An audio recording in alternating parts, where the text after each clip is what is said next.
জিভে জল আসা আনারস মাখা দেখে নিন। আমি জানি অনেকেই এভাবে আলসেমি করে মেখে খান না, তবে এটা দেখার পর আপনার জিভে পানি আসবে, এটা 100% শিওর।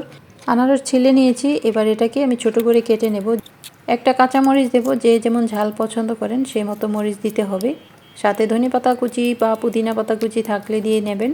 আর এখানে নিয়েছি আমি 1 চা চামচের মতো সরিষা গুঁড়া, লবণ স্বাদ মতো, এক টুকরা লেবুর রস অবশ্যই দিতে হবে। লেবুর রসটা দিলে খুব সুন্দর একটা ফ্লেভার হয়, খেতেও বেশি মজা হয়। চিনি দেব 1 টেবিল চামচ, আর কালারটা সুন্দর হওয়ার জন্য দেব সামান্য হলুদের গুঁড়া, আর দেব স্বাদ মতো বিট লবণ। এবার একসাথে মাখিয়ে নেব। সরিষার গুঁড়াটা দিলে একটু কাসুন্দি কাসুন্দি ফ্লেভার হয়, সেটা কিন্তু খেতে আরও ভালো হয়। এই দেখুন, এই মাখাটা খেতে অসম্ভব মজা হয়। একটা প্লেটে তুলে নিয়েছি, এবার উপরে একটু চিলি ফ্লেক্স দিয়ে দেবো, দেখতে আরও বেশি লোভনীয় লাগবে। যারা ঝাল পছন্দ করেন তারাই চিলি ফ্লেক্সটা দিবেন, না হলে দেবেন না। তো এরকম একটা মাখা যদি কারোর সামনে দেন বা আপনি নিজেই মেখে নিয়ে বসেন, কখন যে শেষ হয়ে যাবে টেরই পাবেন না।